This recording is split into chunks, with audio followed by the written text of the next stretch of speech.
जी दोस्तों, नमस्कार, good evening, अभिवादन। और माफी चाहता हूँ आपसे, मैं 4 मिनट लेट हो गया टोटल। 4 मिनट लेट हो गया हूँ क्योंकि एक हमारे दोस्त हैं चंद्रशेखर जी, मैंने आपको बताया था। वो हमारे शो में आए थे 1 2 दिन पहले। तो उनके उनके मुझे शो में जाना पड़ा और वहीं था मैं, जिसकी वजह से लेट हुआ। तो कोई बात नहीं, अब क्या किया जाता है। चलिए, तो मित्रों, अब हम आपकी बात आज की शुरू करते हैं। और हुआ क्या है, पाकिस्तान पाकिस्तान ने अपने आप को शांति दूत के रूप में पेश कर दिया है। और आप जानते हैं, उससे इसराइल भी नाखुश हुआ है बड़ा। बल्कि उसने महत्व ही नहीं दिया है इसराइल का। एक कमाल का उनके फॉरेन मिनिस्ट्री का एक स्टेटमेंट आया है, मैं आपको शेयर करना चाहूंगा। बड़े कमाल का स्टेटमेंट आया है। उन्होंने उस पर कोई बजाय कि बात करने के, उन्होंने लिटरली इग्नोर मारा है, लिटरली इग्नोर मारा है, ये कहकर कि भाई कौन पाकिस्तान, क्या लेना देना है, घर के उनके अपने मसले सुलझते नहीं। खुद उनके अंदर आतंकवाद फैला हुआ है, खुद आतंकवाद फैलाते रहे हैं। और इनका क्या मतलब बनता है किसी किस्म की पीस की बात करने का। तो इसराइल ने मना कर दिया। अच्छा, दूसरी तरफ दूसरी पार्टी कौन है? दूसरी पार्टी ईरान है। वो भी मना कर रहे हैं। वो कहता है कौन, हम तो पता ही नहीं वो अपने अंदर बैठे बैठे क्या कर रहे हैं, जो भी कर रहे हैं करते रहे, हमारी भला से हमें क्या फर्क पड़ता है, वो क्या कर रहे हैं, वी डोंट केयर। मगर इसमें जो रियल बात है, जो मैं आपके साथ शेयर करना चाह रहा हूं, जो इसराइल ने कही, और उससे आपको पता लगेगा कि पाकिस्तानियों का दुनिया में क्या महत्व है। और ये जरा सोचिए। अच्छा, एक बात सोचो, 4 देशों के मुल्क मिल रहे हैं, चार चार देशों के जो फॉरेन मिनिस्टर हैं वो मिल रहे हैं पाकिस्तान में। इजिप्ट, टर्की, और एक कौन था, एक कार्टून को, हाँ, सऊदी अरब, एक एक सऊदी अरब, और चौथा खुद पाकिस्तान, जिसका वो गिरता पड़ता विदेश मंत्री, प्रधानमंत्री। और आप सोचिए कि 3 देशों के विदेश मंत्री पाकिस्तान आते हैं, मिलते हैं, 2 घंटे या 1 घंटा जो भी उनकी मुलाकात हुई, और उसके बाद में एक ज्वाइंट कम्युनिकेशन तक इशू नहीं होता है। Not even a joint communication, एक ज्वाइंट कम्युनिके नहीं इशू कर पाए। हाँ, करेंगे, बात करेंगे, होता रहेगा, चलता रहेगा, ऐसे ही लगे रहेंगे वाली बातें। मैं आपको बताऊं दोस्तों, दरअसल ये सबका सब खेल जो है, ये भ्रम पैदा करने के लिए किया जा रहा है, टाइम बाय करने के लिए किया जा रहा है। ये नौकरी बजा रहे हैं अमेरिका की। इनको लात मारी गई है कि जाओ, ये जरा तुम एक नाटक करो, एक थिएटर करो। और ये अपना थिएटर वो जमा कर बैठे हुए हैं। बियॉन्ड दैट इसकी कोई हैसियत नहीं है। मैं आपको जरा कुछ दिखाता हूं, और जरा सुनिए। मैं आपको एक बार क्या, 2 बार, 3 मिनट का वीडियो है, दिखाऊंगा 2 बार, ताकि आप समझ पाए कि क्या महत्व है इनकी इस बातचीत का जो ये कर रहे हैं। जरा सुने। Role, given the fact that Pakistan does not have any diplomatic relationship with Israel. How does Pakistan? ये विदेश मंत्रालय जो इसराइल का है, उसकी स्पेशल एनवॉय है जो बात कर रही हैं। Playing as a mediation role, given the fact that Pakistan does not have any diplomatic relationship with Israel. How does Israel sees this? I mean, I don't know what the Pakistanis think they're doing. I think they're trying to make themselves relevant. They are themselves a huge problem in the world of jihadi terrorism. But they can try. I'm not sure they'll be very successful. I think they just want to shove themselves in the middle of something relevant at the moment. Ms. Farr, the US proposal. ये है वो बात। दरअसल मैं इस सारे interview को आपको कहीं और, जब ये पूरा आ जाएगा, अभी आया नहीं है, जैसे ये पूरा इंटरव्यू आएगा हमको दिखाऊंगा जरूर। पर जरा सोचिए, मैं एक बार फिर से आपको प्ले कर देता हूँ, जरा देखिए वो क्या कह रहे हैं कि ये सिर्फ अपने आप को रिलेवेंसी की लड़ाई लड़ रहे हैं, अपने आप को एक ऐसे मामले में जिसमें उनको कोई लेना देना नहीं है दूर दूर तक, वहां पर वो जबरदस्ती बीच में घुस के हम भी हैं, हम भी हैं। और मजे की बात क्या है, अगर आप अमेरिकन स्टेटमेंट आप देखिए, तो वो क्या कह रहे हैं, पाकिस्तान ऑफर्ड इटसेल्फ। किसी ने कहा नहीं है पाकिस्तान को, nobody invited, nobody offered, no, Pakistan offered itself. Sir ji, ये वाला काम मैं कर लूं, that is how it is going on. Anyway, मैं एक बार फिर से आपको चला देता हूं ताकि आप देखें, फिर हम बातचीत को आगे बढ़ाते हैं। Pakistan playing as a mediation role, given the fact that Pakistan does not have any diplomatic relationship with Israel. How does Israel sees this? I mean, I don't know what the Pakistanis think they're doing. I think they're trying to make themselves relevant. They are themselves a huge problem in the world of jihadi terrorism. But they can try. I'm not sure they'll be very successful. I think they just want to shove themselves in the middle of something relevant at the moment. जी, ये है मुद्दा। तो आपने देखा कि ये क्या बातचीत चल रही है।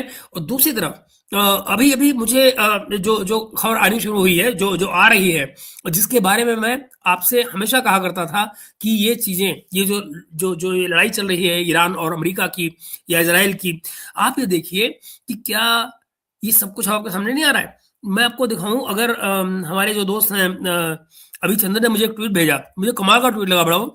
जरा देखिए, मैं आपको दिखाने की कोशिश कर रहा हूँ कि आपको मैं अगर उसे दिखा पाऊँ। बड़ा खूबसूरत ट्वीट है। और क्या कहूँ मैं आपको, एक सेकंड, मैं जस्ट एक सेकंड दीजिएगा मुझे, मैं आपके साथ शेयर कर रहा हूँ उसको। बड़ा ही कमाल का ट्वीट है, आपको आनंद आएगा उसको देखकर। ये देखिए, ओहो नहीं, ये नहीं, एक सेकंड रुकिएगा। विंडो डा डा कहाँ गया? ये रहा, ये रहा, ये देखिए, अभी दिखाता हूँ आपको। ये देख रहे हैं आप? ये है वो screen. I think it's gone, I think it's there. हाँ, अभी नहीं आया। हाँ, ये रहा, ये देखिए, ये है वो जो जो स्क्रीन है। और इसमें वो क्या लिख रहे हैं, ये जो जो जो मैसेज है, शायद आपको यहाँ नजर नहीं आ रहा होगा, तो मैं पढ़ देता हूँ आपके लिए। और ये कह रहे हैं ये कि यूएन ऑफिशियल मोहम्मद सफा रिजाइंस। गौर सुनिएगा, यूएन ऑफिशियल मोहम्मद सफा resigns over preparations for a nuclear strike on Iran. People do not understand the gravity. They are planning to nuke 10 million people, regular working class people with dreams. आप जरा समझ रहे हैं? अब आपको समझ में आ रही है बात, कि जो बात मैं आपको इतने दिन से कहा करता था कि भाई ये लोग ऐसे जुगाड़ कर रहे हैं, ये इस तरह के हरकतें करने जा रहे हैं, आज वो आपके सामने आ रही हैं बातें। ये ठीक वहीं न्यूक्लियर की तरफ खो जा रहे हैं। खरी खोटी कैसे हैं आप, हरे महादेव। सो ये ऑलरेडी न्यूक की तरफ को बढ़ रहे हैं। और मैं कोई भविष्यवक्ता नहीं दोस्तों, मुझे कुछ नहीं मालूम। मैंने सिर्फ आपको क्यों कहा था, जब भी आपको किसी पॉलिसी का अंदाजा लगाना हो, ये मैं आपसे कह रहा हूं, आपको जब भी कभी कोई पॉलिसी का अंदाजा लगाना हो, अपने आप को दूसरे आदमी की जगह पर रखकर देखिए और सोचिए कि अगर आप उसकी जगह पर होते तो आप क्या करते। और आप पाएंगे कि आप दरअसल उसकी सोच को, मैंने यही किया, मैंने अपने आप को जब इजराइल की जगह रखकर देखा तो मुझे लगा, या ईरान की जगह पर, या आप जहां भी रखें, आपको तुरंत अंदाजा हो जाएगा कि भाई बंदा इस केस में क्या करेगा। आपको बड़ी आसानी से इसका अंदाजा लगता है। और ठीक मुझे अंदाजा यही लग रहा था कि इसका कुछ नहीं बनने वाला। जरा देखिए, आज ट्रंप ने एक नया दावा कर दिया है। अब वो कह रहा है, अब तक तो 10 नाव थी ना, हमने 10 जो शिप आए हैं, मुझे गिफ्ट हुए हैं अमेरिका से। अब भाई साहब वो कह रहा है कि मुझे 20 आ गए हैं। अब वो कह रहा है कि मुझे 20 शिप आ गए हैं। और मजे की बात क्या है, उस 20 में जानते हैं क्या है? 20 कौन है? ये वही है जो पाकिस्तानी भेज रहे हैं। पाकिस्तानी झंडे लगाकर अमेरिका भेजा जा रहा है। और नतीजा क्या है?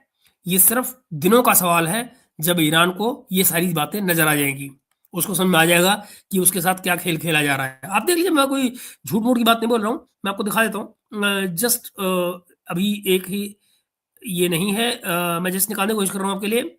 ये रहा, हाँ, ये लीजिए, ये देखिए। मेरे ख्याल से शायद आ गया होगा, स्ट्रीम यार्ड कहाँ गया? हाँ, आ गया। ये देखिए, और मैं आपको दिखाता हूँ कि ये क्या हो रहा है। देखिएगा जरा, ये देखिए। 8 boats 2 days ago, और जरा आगे सुनिए।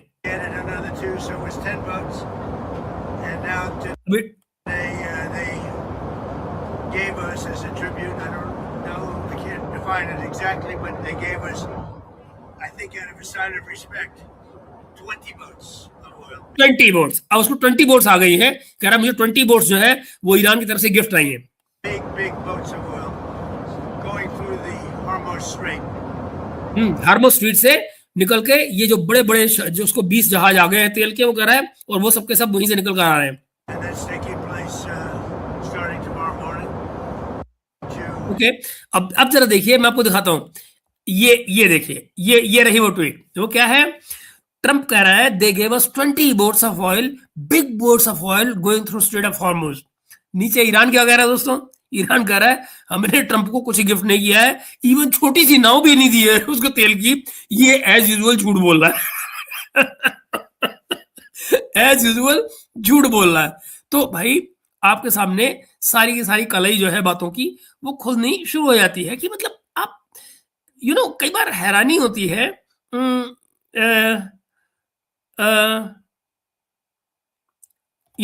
कि अब जो नेवी सील है, एक नेवी सील है, मैं को दिखाता हूँ जरा हालत देखिएगा। नेवी सील है एक इनका फॉर्मर, वो क्या कह रहा है, वो कह रहा है इसका नाम है मैट ब्रैकन। मैट ब्रैकन कह रहा है कि ईरानियंस जो हैं वो किसी अपने जो कॉज के लिए, देश के लिए मरना जो है उनको कोई बुरा नहीं लगता है। खास तौर पे अगर कोई और उनके यहाँ पे, खासकर अमेरिकी अगर उनके हमला कर रहे हो तो उनको मरना कोई बुरा नहीं लगता है, वो मर जाए कोई बात नहीं, पर इनको ठोको, है ना। एनी बॉडी, अब जरा सुनिएगा, मैं आपको पढ़ देता हूँ क्या कह रहा है, फिर सुनवा भी देता हूँ।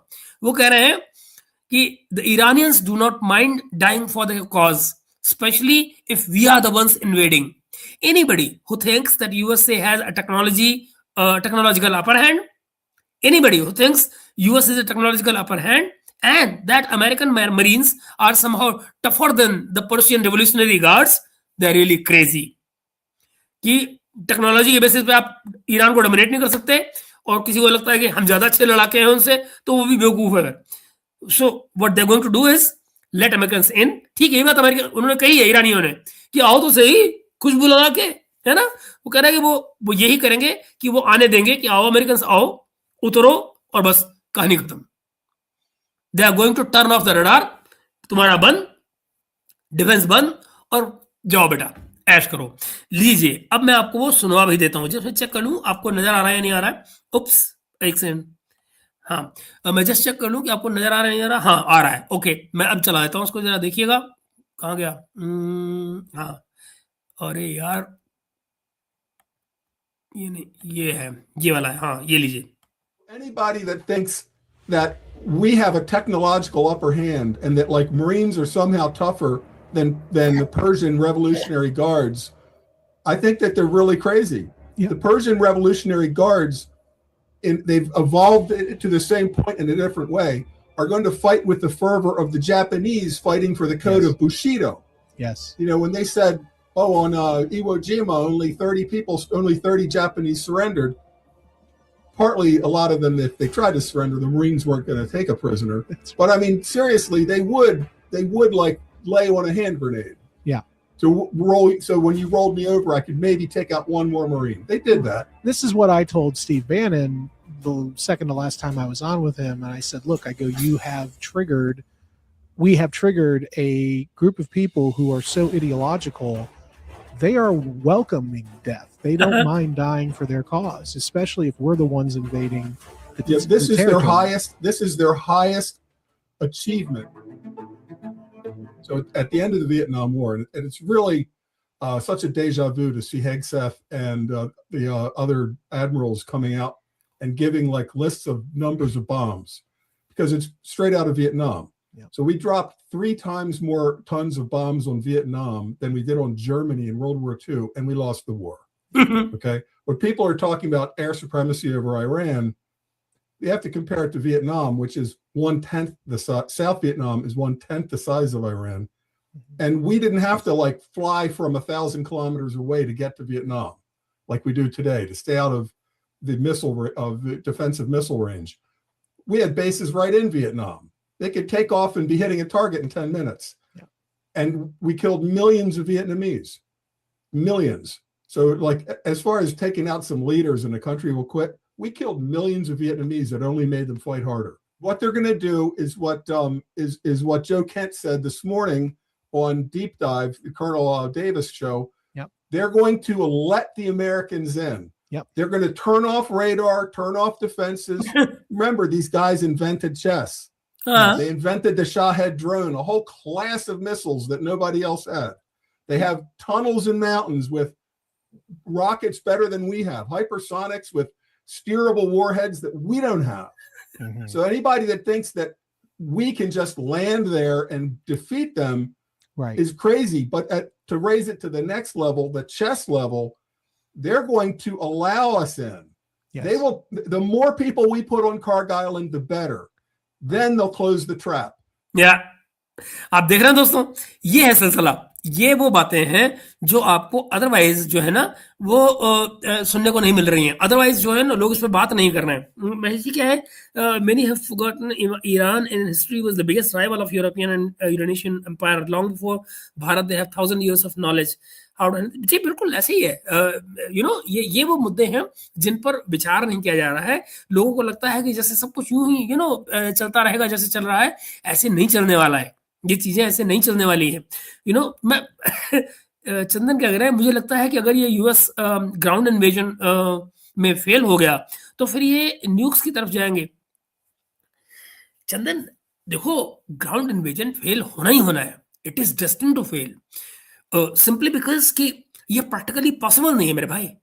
मैंने कहा ना कि आपको मेरी बात पे यकीन करने की जरूरत नहीं है। आप सिर्फ उस इलाके का जहां लैंड करने की, अब तो कल से इसने सपने नए देखने शुरू कर दिए ना ट्रंप ने। अब वो कह रहा है कि मुझे तो उनका तेल चाहिए, मैं इनके तेल और गैस के जो ज़खायर हैं उन पे कब्जा करूंगा। ये आदमी पागल है। आई एम सॉरी मेरी हंसी निकल रही है। मैं नहीं जानता हूं कि ये क्या सपने देख रहा है, क्या कौन सी चरस पी रहा है। हाउ इज ही, क्या मजबूरी है इसकी जो इतनी बेवकूफाना सपने देख रहा है। कोई चीज नहीं है जो इनको वहां बचा पाए। दोस्त ये वहां गिरेंगे, उतरेंगे।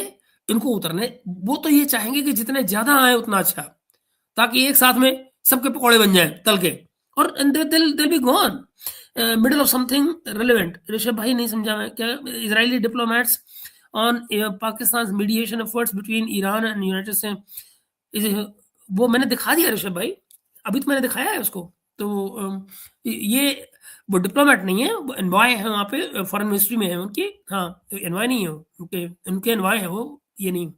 एनीवे जो मित्रों, ये सारा का सारा किस्सा है। आगे मैं अगर आपको कुछ नई चीज दिखाने की कोशिश करूं वहां पे, तो बड़ा ही मुझे लगता है कि शायद ईरानियन रिपब्लिकन गार्ड्स के स्पोक्स पर्सन है, वो कह रहे हैं एक भी अमेरिकन गार्ड जो है वो हमारे ईरान में जो घुसेगा वो पकड़ा जाएगा, उसको काटा जाएगा। लीजिए एंड अच्छा, कोई भी अमेरिकन फौजी जो यहाँ आएगा उसको पकड़ा जाएगा, पकड़ के काटा जाएगा और काट के समुद्र में शार्कों को खिला दिया जाएगा।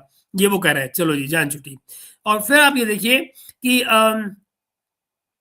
इनको तो आपने सुना ही होगा, मोहित पीरजादा साहब को। वो ये कहते हैं, आपने सुना होगा ना कि अमेरिकन ने बचाया था पाकिस्तानियों को ऑपरेशन सिंदूर में, वरना मारे ही गए थे। तो मैं आपको क्या कहूँ, कहाँ गया आपका, ये लीजिए, मैं आपको ये भी सुनवाई देता हूँ। ये बड़ा इंपॉर्टेंट है और बड़ा आपको आनंद देगा सुनने में। ये लीजिए, सुनिए जरा। न्यूयॉर्क टाइम्स ने 24 घंटे पहले एक स्टोरी निकाली जिसमें न्यूयॉर्क टाइम्स ने बताया कि हिंदुस्तान और पाकिस्तान ने क्लेम तो बहुत किए हैं एक दूसरे को हर्ट करने के, लेकिन जो सैटेलाइट इमेजेस हैं मैक्सर टेक्नोलॉजीज के प्लैनेट लैब के, वो ये शो करते हैं कि कोई बहुत ज्यादा नुकसान जो है वो नहीं हुआ। और पाकिस्तान ने जो मिसाइल हमले किए हैं उससे तो हिंदुस्तान को कुछ नहीं हुआ। लेकिन हिंदुस्तान ने जो मिसाइल स्ट्राइक्स किए हैं पाकिस्तान के अंदर, तो 3 किस्म के मिसाइल यूज किए। आपको पता है, पहले उन्होंने मेरा स्कैल्प एक चला रहे हैं भाई लोग। न्यूयॉर्क टाइम्स ने 24 घंटे पहले एक स्टोरी निकाली जिसमें न्यूयॉर्क टाइम्स ने बताया कि हिंदुस्तान और पाकिस्तान ने क्लेम तो बहुत किए हैं एक दूसरे को हर्ट करने के, लेकिन जो सैटेलाइट इमेजेस हैं मैक्सर टेक्नोलॉजीज के प्लैनेट लैब के, वो ये शो करते हैं कि कोई बहुत ज्यादा नुकसान जो है वो नहीं हुआ। और पाकिस्तान ने जो मिसाइल हमले किए हैं उससे तो हिंदुस्तान को कुछ नहीं हुआ। हिंदुस्तान ने जो मिसाइल स्ट्राइक्स किए हैं पाकिस्तान के अंदर, तो 3 किस्म के मिसाइल यूज किए। आपको पता है, पहले उन्होंने मेरा स्कैल्प यूज किया जो फ्रेंच टाइप।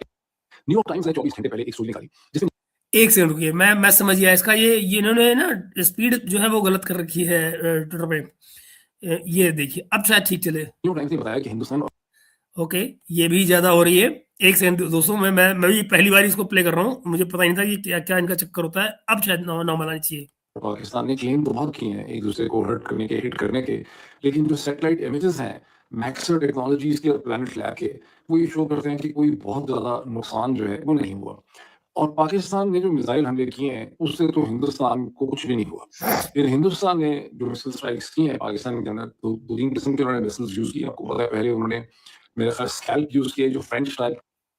न्यूयॉर्क टाइम्स, तो ये किस्सा है। एनीवे ये आवाज इसकी बड़ी खराब है, तो उसको गोली मारते हैं साले को। Okay, I don't think USA is thinking in a decade of war scenario, decades of war scenario. नहीं समझा मैं क्या कहना चाह रहा है इससे, कि USA is thinking in A decades of war scenario. मुझे नहीं पता इसकी क्या मतलब है, आप क्या कहना चाह रहे हैं। एनीवे सो इसको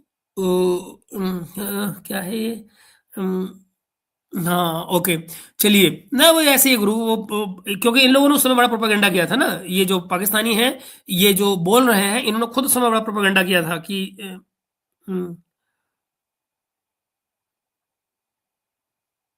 अच्छा। तो ये सिलसिले हैं। चलिए, मैं आपको दिखाने ये रहा ईरान के मिलिट्री जीनियस फोर्सेस है। Instead of fighting American fighters jets directly, they are systematically destroying the radars tankers. हाँ, ओके, ये सीन है। देखिए, देखिए साहब, ये है ईरानी अकल, है ना? वो आपके साथ क्या गेम खेल रहा है, देखिए जरा। कहाँ गया आप?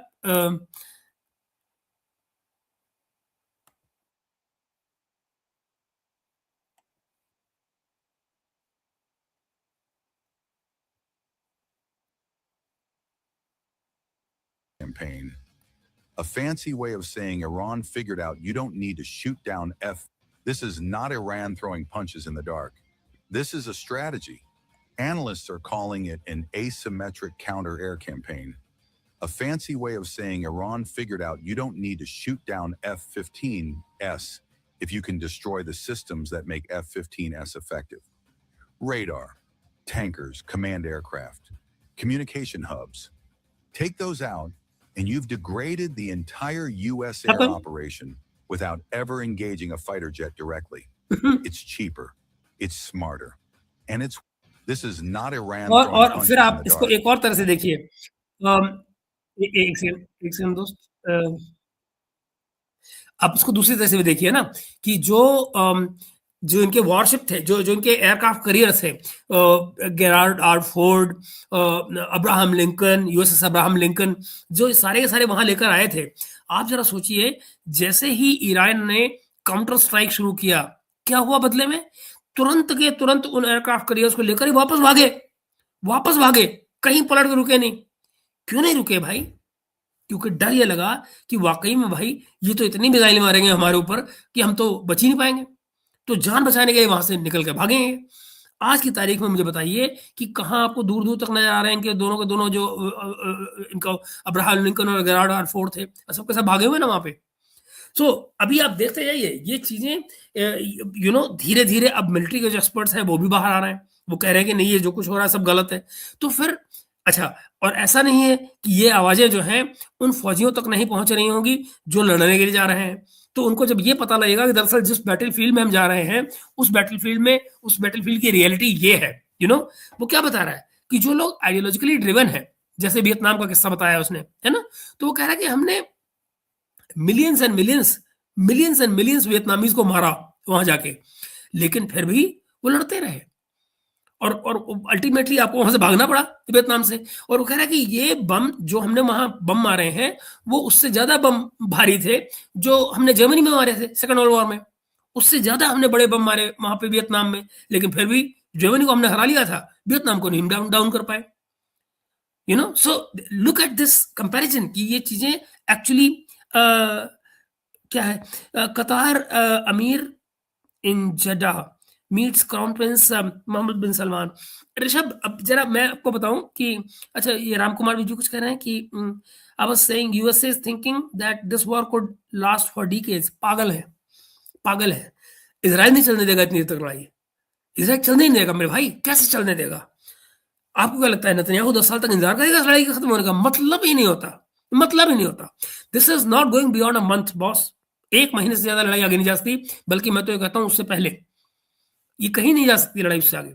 और देखिए, आज मैं I don't want to go to लोग क्या कह रहे हैं, लेकिन कुछ लोगों ने आज वो एक नई थ्योरी निकाली है कि सब कुछ जो है ना ऐसे ही चलेगा जैसे चल रहा है। और एक हद तक उसमें सच्चाई भी है कि देखो, इस लड़ाई में जो पैसे का मामला है, जो बात लड़ाई जो अमेरिका कर रहा है वो दरअसल तो पैसे के लिए कर रहा है ना। जो उसके डॉलर्स का जो खतरा पैदा हो रहा है उसके लिए लड़ाई कर रहे हैं। जो डी डॉलराइजेशन का खतरा पैदा हो रहा है उसके लिए लड़ाई कर रहा है। जो बिटकॉइंस बन रहे थे ईरान में उसके लिए लड़ाई लड़ रहा है, जिसकी वजह से इकोनॉमी चल रही सारी की सारी। सबसे ज्यादा स्टॉक लेके वो खुद बैठा हुआ है। तो इन तमाम बातों के चलते, मगर इन बातों को लेकर भी आप ये देखिए, एक सीमा के आगे सब कुछ तो अमेरिका के कंट्रोल में नहीं है ना। बिटकॉइंस, पैसा, जो रिजीम्स को कंट्रोल करना है, ये सारे के सारे खेल बहुत संभव है कि वो अमेरिका के हैं। और होते हैं, लेकिन भाई मेरे, इजराइल का क्या करेंगे आप? और आपके और जो इजराइल के जो उद्देश्य हैं, जो ऑब्जेक्टिव्स हैं वॉर के, वो मिलते ही नहीं है। ईरान जो इजराइल है उसका वॉर ऑब्जेक्टिव कुछ और है, आपका जो वॉर ऑब्जेक्टिव है वो कुछ और है। तो जिस पॉइंट पे जाकर ये दोनों के दोनों जो वॉर ऑब्जेक्टिव्स हैं वो स्प्लिट करेंगे, बात तो वहां आके अटकेगी ना। उस पॉइंट तक कितना नुकसान आप ऑलरेडी कर चुके होंगे ईरान का, वो एक अलग सवाल है। तब तक ईरान का ये कितना नुकसान कर चुके होंगे, और फिर अगर आप हटते भी हैं उस लड़ाई से, तो मर्जी फिर इजराइल की है कि वो क्या ठोक दे वहां पे। और मजे की बात क्या है कि उससे न तो वॉशिंगटन पोस्ट बदल जाएगा, ना न्यूयॉर्क टाइम बदल जाएगा, और वहां जो बैठे हुए लोग हैं वो आप जानते हैं, फिर वो सपोर्ट किसकी करेंगे, नैरेटिव किसका बनेगा, ये सारी बातें फिर बांग्लादेश में क्या है, बांग्लादेश में never do anything that goes against India's comfort, says Bangladesh high commission to India. होना है ना।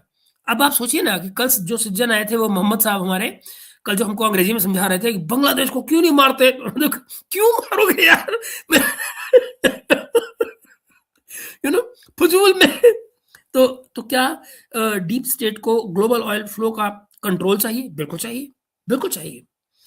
वेनेजुएला और ईरान का तेल मिलाकर मोर और लेस रफली 35% के करीब का ऑयल वो दुनिया का कंट्रोल कर सकते हैं मेरे भाई। दैट मीन्स आप ऑलमोस्ट ग्लोबल इकोनॉमी कंट्रोल करने की बात कर रहे हैं। मगर मुझे इस सब के बीच में जो तुमने चंदन मुझे आज जो खबर भेजी थी, बाद में उसको देखा भी, और अभी मैं उस पर बात भी करूंगा आपके साथ में, डिटेल में बात करने जा रहा हूं आपसे मैं उसको लेकर। वो जो क्यूबा में हुआ है, मैं उसको बहुत क्यूरियोसिटी के साथ देख रहा हूं। क्यूबा में मित्रों, आप जानते हैं ये जिस अमेरिकन जिस फ्रीडम ऑफ नेविगेशन की बात आपको गाना सुनाते रहते हैं, no no no no no, सारे में फ्रीडम ऑफ नेविगेशन होना चाहिए समुद्र में, मैं अक्सर ही सवाल उठाता रहा हूं कि भला अगर ये फ्रीडम ऑफ नेविगेशन है और अमेरिका उसको सपोर्ट करता है, तो क्यूबा के लिए क्यों वो सपोर्ट नहीं है? फिर क्यूबा को फ्रीडम ऑफ नेविगेशन क्यों नहीं दी जाती है? क्यूबा के नाम पर चुप हो जाते हैं, भाग जाते हैं एकदम से। वेनेजुएला को क्यों नहीं मिलती है? उसको आप मारने पहुंच जाते हैं तुरंत के तुरंत। तो यहाँ पे मसला अब ये है कि जो एस्केलेशन तो होना ही है ऋषि भाई, बिल्कुल होगा ये क्या कह रहे हैं, Iran has rejected any suggestion that it is engaging in meditation efforts hosted by Pakistan. हो ही नहीं सकता मेरे भाई, मैं तो आपसे पहले दिन से कह रहा हूं, ईरान इसमें इंटरेस्टेड हो ही नहीं सकता, क्योंकि Pakistan is A bloody interested, मैं जानबूझ कर रहा हूं, bloody interested party. Pakistan is ये अपनी जान बचाने के लिए औरों को मरवाने के चक्कर में है। ये साले खुद जो है बचना चाह रहे हैं कि हमको सऊदी के कहने पर ईरान पे लड़ाई न करनी पड़े, क्योंकि पता है कि अपने घर में कितनी आग लगेगी। इनकी अपनी भट्टी पड़ी है। प्रॉब्लम ये है, तो ये डर रहे हैं, जिसकी वजह से ये सारे तमाशे हो रहे हैं। ये तमाशे समहाउ अमेरिका को सूट करते हैं, तो वो भी सपोर्ट कर रहे हैं कि हाँ पाकिस्तान हैज बिकम रेलेवेंट एक खबर लगा दी। अबे ठीक है भैया, हो लो रेलेवेंट 4 दिन के लिए। मगर जानते हो, जो बातें निकल के बाहर आ रही हैं उसमें आप पाएंगे कि जो कुछ इस समय भारत कर रहा है, जो मोदी जी चुपचाप बैठे हुए हैं, दरअसल यही पॉलिसी है जो सही है। कभी कभी आपको जो चुप होना होता है वो आपकी स्ट्रेटजी का सबसे बड़ा हिस्सा होता है। कभी कभी जो आपकी चुप्पी होती है वो सबसे ज्यादा जोर से बात करती है, समझ रहे हैं? और इस समय जो भारत कर रहा है वही कर रहा है। तो आप इस बात को समझिए। इस समय पर किसी भी पक्ष में बोलना, किसी भी पक्ष के लिए खड़े होना, ये समय नहीं है। समय आएगा जरूर, समय आएगा जरूर, मुझे इसका भरोसा है। मुझे ये भी भरोसा है कि एक सीमा के आगे एक रेड लाइन आएगी जहां पर भारत को, रशिया को, चाइना को खड़ा होना पड़ेगा। सॉरी बॉस, बहुत हो गया तमाशा, अब अपने घर जाओ, पलट के यहां से तुरंत, इससे आगे नहीं हो पाएगा। Russia considers it has a duty to help Cuba. Yes, okay. Kremlin spokesperson Peskov says, good. Moscow is pleased that a batch of petroleum products has arrived in Cuba. Good. Which is necessary for the operation of life support systems, for generating electricity, and for providing medical and other services to population. I'm happy. I'm happy. इससे क्या हो रहा है? इससे ये हो रहा है कि अचानक अब रशिया ने, वेनेजुएला में लेट हुआ ना, पता नहीं लगा जो भी हुआ, अब क्या हुआ है? मजे की बात जानते हो क्या हुआ दोस्तों? ये जो शिप आया है, ये जो शिप आया है, इतना तेल लेकर अकेला आया है, बिना किसी सपोर्ट के आया है। लिटरली अमेरिका को चैलेंज करता हुआ आया है। क्या हो बेटा, क्या करते हो? और मजे की बात जानते हो क्या है? ट्रंप की इसके लेकर स्टेटमेंट क्या है? ट्रंप कहता है no no we have no problem, we have no problem Russia के बेच रहा भैया बहुत प्रॉब्लम है, तुम्हारा बस चले ना तो तुम्हारी को बहुत प्रॉब्लम हो जाए। प्रॉब्लम ये है तुमको कि तुमको पता है यहां पे तुम कुछ कर नहीं सकते, और यहां करने के लिए जाओगे तो वो भी अब दांत दबा के बैठा हुआ है कि आओ बेटा तुम्हारी ऐसी तैसी। ये they can not afford to open another front. मैंने आपको कल कहा ना, जो इनकी वो जो क्या कहते हैं जो इनकी पैट्रियट मिसाइल्स हैं वो बन नहीं पा रही हैं। पूछो क्यों नहीं बन पा रही है? नया स्टॉक नहीं बन सकता है क्योंकि उसमें लगने वाला रेयर अर्थ मिनरल चाइना से सप्लाई हो ही नहीं रहा खत्म, जाओ ऐश करो so this is they are caught, they are actually caught. ये बोल नहीं सकते हैं, पर इसीलिए आप देख रहे हैं रोज की रोज जो ब्लैबरिंग आ रही है, और मैं जानबूझकर ब्लैबरिंग कर रहा हूँ, जो ये ट्रंप कर रहा है, ये ब्लैबरिंग का अंत कुछ नहीं है। कुछ भी आप बोलते रहो, कभी कुछ, सुबह कुछ बोलता है, शाम को कुछ बोलता है, अगले दिन उसका बिल्कुल उल्टा बोलता है, सपने देख रहा है फालतू के। एनीवे क्या कर सकते हो आप, इसका कुछ नहीं कर सकते, यू नो। तो जो ईरान की जो मिलिट्री है वो मैंने आपको बता दिया कि क्या उनकी जीनियस है, किस तरह से वो लड़ाई लड़ रहे हैं, और वो किस तरह से एयरक्राफ्ट को, कि बजाय कि वो कुछ कहने के ओके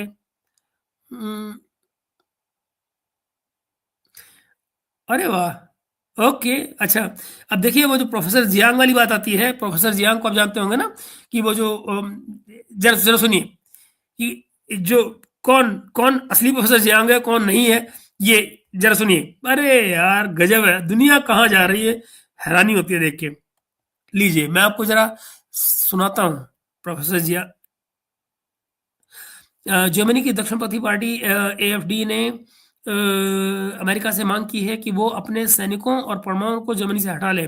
पार्टी ने मैर्स सरकार से मांग की है कि देश की विदेश नीति अब वाशिंगटन से स्वतंत्र। यार ये आवाज आ रही है। अच्छा एक्चुअली पता क्या है, मैं आपको बताऊं, थोड़ा सा चेंज आया है जर्मनी में। ये जो एएफडी पार्टी है ये, अच्छा उस दिन हमारी बात हो रही थी ना, अनु भाई जब से आए हुए थे हमारे साथ में, तो उन्होंने कंफर्म किया था इस बात को कि भाई एक टाइम था कि एएफडी बहुत तेजी से ग्रो कर रही थी। अब इन्होंने क्या किया है, जो करंट सरकार है उसने एएफडी की पॉलिसीज को, जो बड़ी पार्टियां जो उनकी मेजर जो मांगे थी या जो उनकी मेजर पॉलिसीज थी, उनको अपना लिया है। नतीजा क्या हुआ है कि जो यूएसपी हुआ करता था कभी एएफडी की, उसको ये सरकार खुद एक्सेप्ट करके चला रही है। तो नतीजा क्या हो रहा है कि ये सरकार पहले से ही जो एसपीडी और जो उनसे मिली हुई यानी सोशलिस्ट पार्टी वगैरह की जो पॉलिसी लेकर चलती थी, ये क्रिश्चियन डेमोक्रेटिक की पार्टी लेकर की जो पॉलिसी लेकर चलती थी वो तो थी ही, साथ में उन्होंने इनकी जो पॉलिसी थी राइट विंगर्स की एएफडी की वो भी एक्सेप्ट कर ली कुछ एक। उससे क्या हुआ कि एक बड़ा पॉपुलेशन का जो तबका है वो आज की सरकार के साथ में आगे साथ में चल लिया। तो ये जो किसने मांग की होगी, एएफडी ने मांग की है ना, तो एलिस वाइडल आजकल बोल रही है ना उनकी, तो एलिस वाइडल ने ये बात कही होगी कि भाई यहां से अपनी चीजें हटाइए आप। और बहुत पॉसिबल है कि अब चूंकि जर्मन प्रेसिडेंट ने अभी कुछ दिन 2 दिन पहले ही ये बात कही है कि ये हमारी लड़ाई नहीं है, हमारी जंग नहीं है, और हमसे उम्मीद ना की जाए कि हम इसमें शामिल होंगे। और इनकी वाकई में दोस्तों बड़ा अजीब है। नॉर्थ जर्मनी में एक जगह है, मैं आपको बताऊं, काइजरलाउटर्न में इनका बहुत बड़ा अड्डा है अमेरिकन का। अमेरिकन वहाँ फौजी सारे रहते हैं, पूरा इलाका उनको पूरा टाउन जो है उनके कब्जे में एक तरह से। और तो ये वहां पे मतलब कोई और नहीं जा सकता है अमेरिकन के अलावा। तो नतीजा मतलब शहर में जा सकता है, लेकिन वो पर्टिकुलर इलाका जहाँ इनके अड्डे हैं वहां कोई नहीं जा सकता है।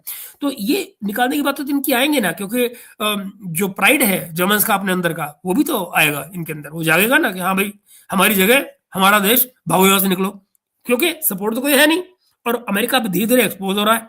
तो देखते जाइए, ये खेल जो है ना ये बड़ा कमाल का है।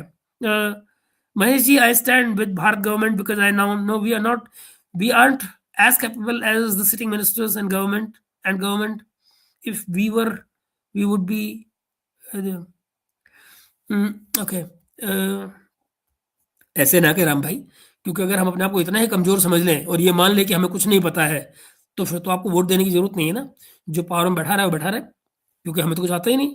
जो सरकार में बैठे वही सब कुछ जानते हैं, है कि नहीं? तो फिर वोट देने की क्या जरूरत है? जो बैठे हैं वो चूंकि बेहतर फैसले कर सकते हैं तो वो करते रहे, एक ही सरकार रहे और कम्युनिस्ट सरकार जैसे चाइना में है वैसी चलती रहे। ऐसा नहीं है, मैं नहीं इससे सहमत होता। क्यों नहीं? पब्लिक को बाकायदा डिबेट करने का हक है, पूछने का हक है, बात करने का हक है, और उन लोगों का जो पावर में है उनको हमें सेटिस्फाई करने की जरूरत है कि वो बताएं कि जो कर रहे हैं वो क्यों कर रहे हैं और कैसे कर रहे हैं, यू नो। सो ये उनका काम है, ये दे कोई ऑब्लाइज नहीं कर रहे हैं हमको, यही डेमोक्रेसी है।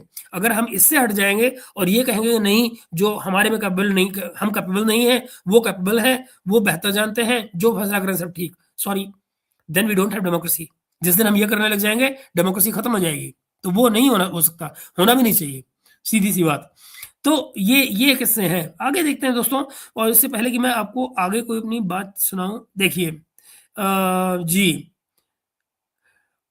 8 बजे 8 PM पे 8 बजे ईरान कहते हैं, वो कहता है ट्रंप कि हमें उसने 20 ऑयल बोट्स दी हैं ईरान ने रिस्पेक्ट के मारे। और फिर वो ईरान से क्या खबर आती है, ईरान हैजंट गिफ्टेड एनीथिंग। अच्छा लीजिए, सुनिए जरा, सुनिए लीजिए ना, मैं क्यों बोल रहा हूँ इस बात को, आइए आपको सुनाते हैं। ये लीजिए और जरा आनंद लीजिए इसका, सुनिए के, एक सेकंड, ये लीजिए और सुनिए। And indirectly. We have emissaries, but we also are dealing directly. And as you know, they've agreed to send. ये वही हवाई जहाज में बोल रहा है, इसलिए आवाज नहीं आ रही। And then they added another 2, so it was 10 boats. And now today they gave us as a tribute. No, the Iranians have not given any gifts to Trump. As usual, he just makes things up. He's known for that. ये है किस्सा। तो आपने सुन लिया कि वो basically खाली और खाली झूठ बोल रहा है ट्रम्प, हमेशा की तरह से, एज यूजुअल। तो कोई नई बात नहीं, किसी को हैरान नहीं होना चाहिए, ऐसे ही है। संजीव भाई हमारे साथ में है, कह रहे सर सऊदी अरेबिया और पाकिस्तान के ड्रामे का क्या, सऊदी अरेबिया पाकिस्तान के ड्रामे क्या करेगा? संजीव भाई सच्चाई पता क्या है, सऊदी अरेबिया तो इस ड्रामे का पार्ट है, खुद भी तो आया था इस ड्रामे में पार्टिसिपेट करने। आप मुझे बताओ संजीव भाई कि जो लोग इस लड़ाई में शामिल हैं, यानी कि इजराइल और ईरान, क्या उन दोनों में से कोई इस बातचीत में शामिल था? नहीं था। अब वो फोन पे लगे रहो, आपको मैंने जो उदाहरण दिया था ना, आप देखिए कि शहबाज शरीफ ने ट्वीट की, शहबाज शरीफ ने ट्वीट की 1 घंटे बात की ईरानियन प्रेसिडेंट से, और फिर क्या कहता है कि जी मैंने 1 घंटे बात की, बड़ी अच्छी बातचीत हुई, मैंने उनको अपनी एफर्ट्स के बारे में बताया और उनको मैंने बताया कि मैं पीस के लिए क्या कुछ करने की कोशिश कर रहा हूं, और फिर मैंने उनको धन्यवाद दिया कि वो हमारी एफर्ट्स को कितना अप्रिशिएट करते हैं है ना। अब जरा सोचिए, उसके तुरंत बाद, मतलब जैसे ही शहबाज शरीफ ट्वीट करते हैं उसकी इमीडिएटली बाद ईरान के प्रेसिडेंट ट्वीट करते हैं, तो उससे पता लगता नहीं दोनों ने एक साथ प्लान किया उसको। और मजे की बात क्या है, वो जिक्र तक नहीं करते कि शहबाज शरीफ की कोई बात हुई है, जिक्र ही नहीं करते। फिर वो आगे कहते हैं, उन्होंने ये भी नहीं कहा कि ये कोई पीस की एफर्ट कर रहा है, बिल्कुल भी नहीं, नाम ही नहीं लिया कोई। वो सिर्फ ये कहते हैं, और मजे की बात क्या है, ये बड़ा कमाल का है कि पाकिस्तान की इस ट्वीट के साथ में जो ईरान के प्रेसिडेंट हैं वो क्या लिखते हैं, वो कहते हैं कि देखिए साहब, हमारे अगल बगल जो कंट्री हैं उनको चाहिए कि वो अमेरिका की ज्यादा मदद करने की कोशिश ना करें इसके परिणाम होंगे फालतू में, फिर हमको दोष ना दें। अब वो पाकिस्तानियों को बात पल्ले नहीं पड़ती। कमर चीमा जो है वो बेचारा टर्की घूम के आया अभी, वो मैंने उनके विदेश मंत्री को सुना है टर्की के, और वो ये कह रहे थे, तो वो ये कह रहे थे, उनके इंटेलिजेंस की चीफ आए थे, वो ये कह रहे थे, भैया मोटे पैसे भाग इस्लामाबाद से अपना घर संभाल के, पता नहीं कब तेरे ऊपर इजरायली बम गिर पड़े आके फट पड़े पकौड़े की तरह, you know, this is crazy. इनको जो ये लग रहा है, अच्छा सोचिए ना, एक तरफ क्या कहते हैं ईरान को कि भाई हमारा तो सऊदी से एग्रीमेंट है, आप जरा ध्यान रखिएगा, उनको आपने कुछ किया तो हम मारेंगे, बेसिकली ये कहते हैं। फिर आपको क्या कहते हैं कि उसके इजराइल के लिए क्या कहते हैं कि हम कोई ईरान नहीं है, हम ईरान नहीं है, हम वहां मारेंगे मैं तुम्हारे यहाँ, है ना। और आप क्या करने जा रहे हैं, पीस। तो भैया तुम किसको रिप्रेजेंट कर रहे हो? ईरान को रिप्रेजेंट कर रहे हो, इजराइल को रिप्रेजेंट कर रहे हो, दोनों को तो आप मारने की बात कर रहे हो, तो आप रिप्रेजेंट किसको कर रहे हो? किसके बेहाफ पे बात कर रहे हो?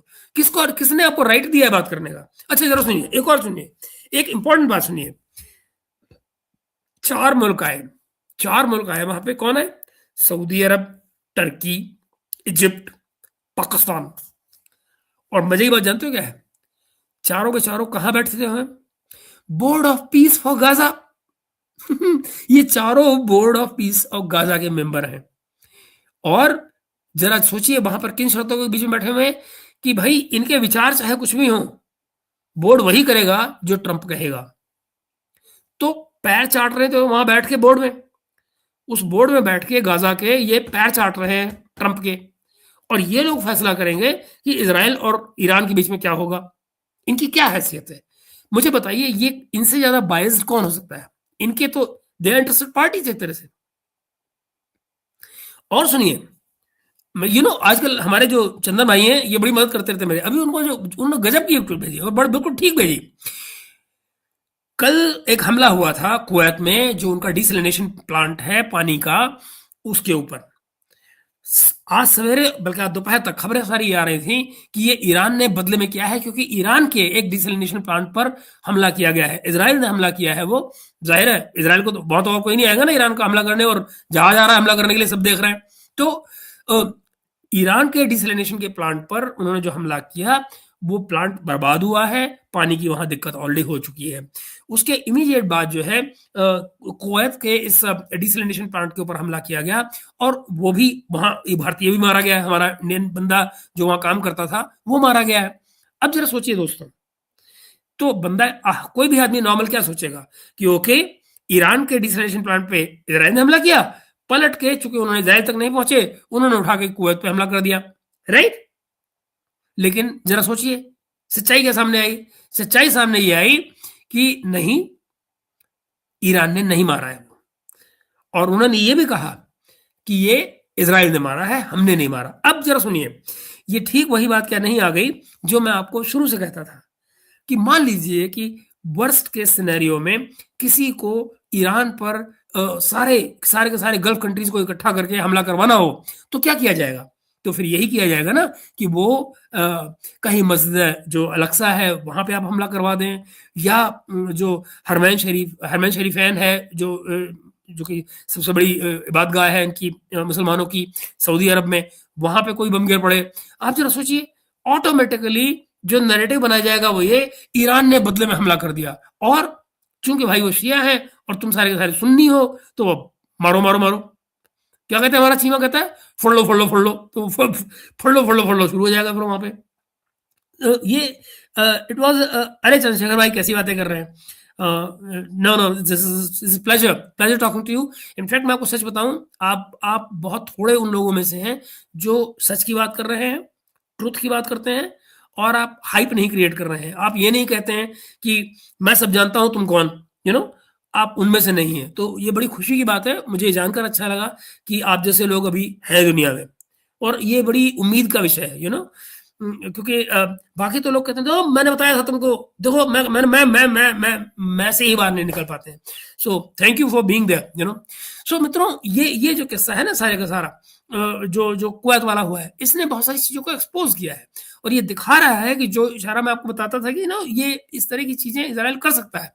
हमारा दोस्त है, हमारा पार्टनर है, हमारे साथ देश की हमारी उसकी चलेगी, हमारे इंटरेस्ट मिलते हैं, ऑल राइट वंडरफुल, बट जो चीज गलत है वो गलत है, इतनी सी बात है।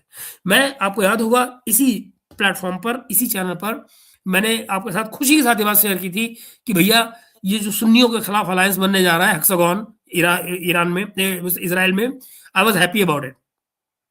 मुझे सीरियसली लगता है कि यहाँ पर कुछ कैलकुलेशंस में इनकी गलतियां हुई हैं, और जो नहीं होनी चाहिए थी, बट ठीक है भाई, आइडियोलॉजी ये बड़ी विचित्र चीज होती है, और जो लोग आइडियोलॉजिकल होते हैं वो अपनी आइडियोलॉजी के लिए लड़ते हैं, मरते हैं, जान देते हैं, ठीक है, गुड। एनीवे चलते हैं। तो मित्रों, मैं देखता हूं कि आपको मैं कोई और चीज अगर शेयर कर सकता हूं, नहीं तो फिर हम अपनी मेन स्टोरी की तरफ चलते हैं।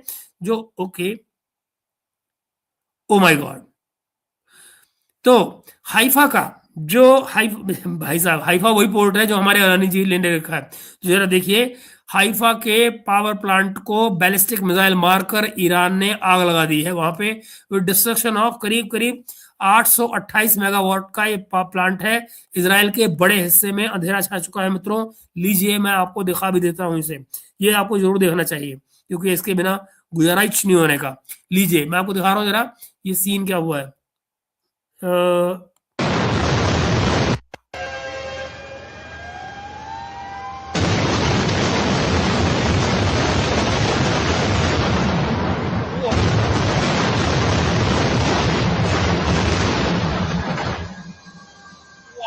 housing है।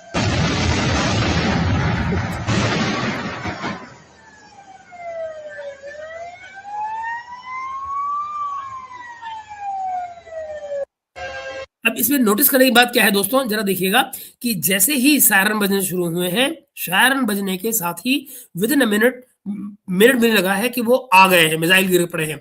ये हुआ है जो ईरान ने बड़ा खेल किया है कि बजाय कि उन्होंने कि वो मिसाइलों को रोकने की कोशिश करें या इनके जो चीजें हैं उनको रोकने की जहाजों की कोशिश करें, उन्होंने सीधे सीधे जो सिस्टम्स हैं जो कंट्रोल करते हैं, यानी कि रडार सिस्टम्स हैं, रडार्स को उन्होंने डिस्ट्रॉय कर दिया। कुवैत वाला जो उन्होंने डिस्ट्रॉय किया था वो बहुत बड़ी बात थी शुरू में लड़ाई के। तो क्या हुआ, जो ये चीजें जो रडार्स वगैरह डिस्ट्रॉय किए उन्होंने, उससे क्या हुआ है कि ईरान को जो इजराइल को जो आधा घंटा पहले पता लग जाता था, 15 मिनट पहले पता लग जाता था कि भाई मिसाइल आ रही है, अब वो सब कुछ बंद हो गया है। तो अगर आप कहें तो मैं दोबारा दिखाऊं इसे, आप जरा देखिएगा, ये इंटरेस्टिंग है कि जब देखिए कि जैसे ही सायरन बजने शुरू होते हैं इमीडिएटली मिसाइल आ जाती है। क्यों? अब वो गैप नहीं मिल पा रहा है।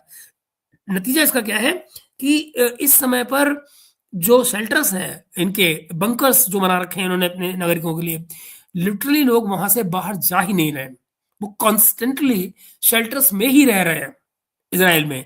तो इट्स नॉट कि वो बड़े खुश लोग हैं इस समय पर। मैं जस्ट नोटिस करिएगा, ये जो वीडियो मैं आपको दिखा रहा हूं इसको जरा एक बार देखिएगा कि कैसे है। जरा देखिए,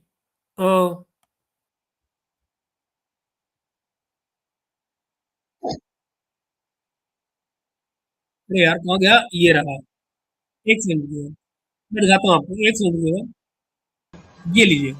Warsaw housing है। अब देखिए, ये देखिए, ये जैसे ही सायरन बजना शुरू हुआ इमीडिएटली वो मिसाइल आके हिट करती है। तो इससे क्या पता लग रहा है कि जो इंटरवीनिंग टाइम जो बीच का है वो कितना कम हो चुका है। महेश भाई क्या कहना है? Mahesh ji, and everyone has an ideology. Mahesh ji, ये क्या मतलब बना? Mahesh ji, and everyone has an ideology और एनी बायस्ड। सॉरी बासराम भाई, नहीं समझ में आ रहा मुझे आप क्या लिख रहे हो, नहीं समझ में आ रहा। ये मुझे ये क्लैरिटी नहीं है। आप राम इसको हिंदी में क्यों लिख देते हैं, क्यों उसको मेरा आप अंग्रेजी में लिख रहे हो? जितेश कह रहे हैं महेश भाई, वॉर में get over soon but it's after shocks will haunt for long time. Oh yes, very much Jitesh भाई, बिल्कुल। Fundamentals of America have weakened a lot, so has grace of American presidency. Oh yeah, very true, absolutely true, इसमें कोई शक है ही नहीं। कांडपाल जी हमारे साथ आ गए। ओके, प्रणाम। India must be taking, oh we must, I think दोस्त, लड़ाई दुनिया में कहीं भी हो, कांडपाल जी, दुनिया में कहीं भी लड़ाई हो, जो मिलिट्रीज होती हैं वो लाइसेंस लेती ही हैं। आप देखिए ना कि हमको आपको आम जिंदगी में पता भी नहीं लगा होगा, लेकिन जब रशिया और यूक्रेन की लड़ाई चल रही थी, ड्रोन्स का इस्तेमाल हो रहा था, तो हमारे यहाँ ऑलरेडी उस पर काम शुरू हो गया था। तभी तो आपके सामने ऑपरेशन सिंदूर में जो ड्रोन इस्तेमाल हुए वो कैसे हुए, जो म्यूनिशंस इस्तेमाल हो रहे थे वो और क्या थे। तो उससे पता लगता है ना कि भाई मिलिट्री जो है वो कॉन्स्टेंटली अपने आप को इम्प्रूव करती रहती हैं, सीखती रहती हैं। लड़ कोई और रहा होता है, लेसन कोई और ले रहा होता है। इनफैक्ट आप सोचिए ना कि जो टैंक्स की जो लड़ाई है, अब जो सोचिए कि वो कितनी आज की तारीख में कमजोर पड़ रही है। इस समय लेबनान में, जो सदर्न लेबनान में जो लड़ाई चल रही है, जो इजराइल जो लड़ रहा है, आप जरा देखिए कि वहां पर जो इजराइल के टैंक हैं वो लिटरली दिवाली के पटाखों की तरह से फट रहे हैं। मतलब हिजबुल्लाह वाले फाड़ रहे हैं उनके टैंक्स को। तो और क्या फाड़ रहे हैं उनके टैंक्स को? ड्रोन। यानी आप जरा सोचिए, मिलियंस के उनके टैंक्स, है ना, और वो 10-20 हजार का जो एक ड्रोन आता है वो बर्बाद करके जा रहा है उनको। तो लड़ाई तो कांडपाल जी आप सोचिए कि तमाम ग्रामर लड़ाई की बदल रही है लगातार, तो लेट्स सी कि और आने वाले दिनों में हमें क्या देखने को मिलता है।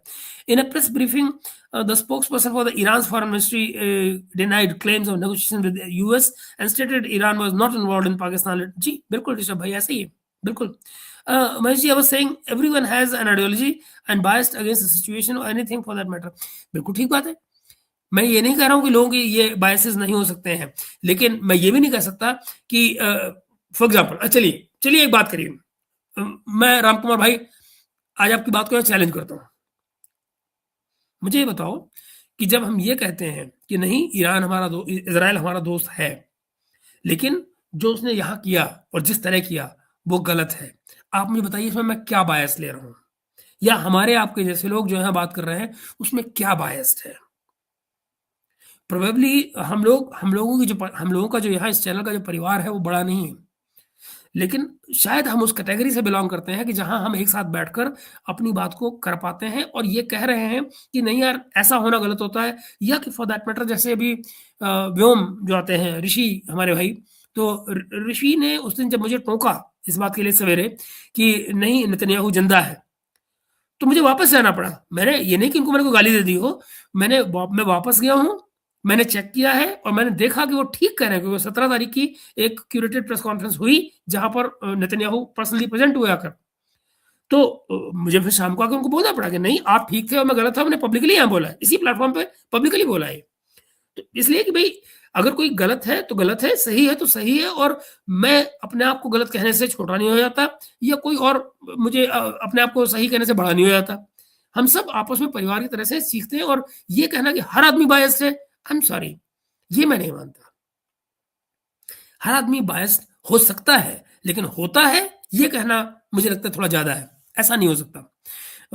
ओके, पाकिस्तानी फॉरेन मिनिस्टर, हाँ ये कल तय हो गया था, यस्टरडे ही ये बात तय हो गई थी कि वो जाएंगे वहां और जाकर बताएंगे कि देखो सर जी हम ये कर रहे हैं, बताना मालिक साहब है ना। तो good evening S Kumar ji. And Pakistan से बड़ी खबर क्या है, जैसे मोहम्मद के सरगना मसूद अजहर के भाई की मौत, ये पहले नहीं मर गया था? मुझे लगा मसूद अजहर का भाई पहले ही मर गया था, आई डोंट नो। अच्छा जरा समझाओ ना मुझे, मैं फिर आपसे मैं वही सवाल, यार एक्चुअली तो हमको इस तरह यहाँ पे इस समय बहस नहीं करनी चाहिए एक सिर्फ इसलिए कि आप कुछ कह रहे हैं। मुझे बताइए हम अपने इंटरेस्ट में क्या ले रहे हैं? इजराइल का हमारा इंटरेस्ट है, मैं कहता हूँ उनकी फैक्ट्रियां हमारे आएंगी, बड़ा अच्छा होगा, एम्प्लॉयमेंट पैदा होगी और इजराइल को भी फायदा होगा। डज दैट मीन कि मैं ये कहूँ कि जो कुछ इजराइल इस समय कर रहा है ठीक है? सॉरी बॉस, नहीं कर सकता मैं, इसमें मेरा कोई इंटरेस्ट नहीं है।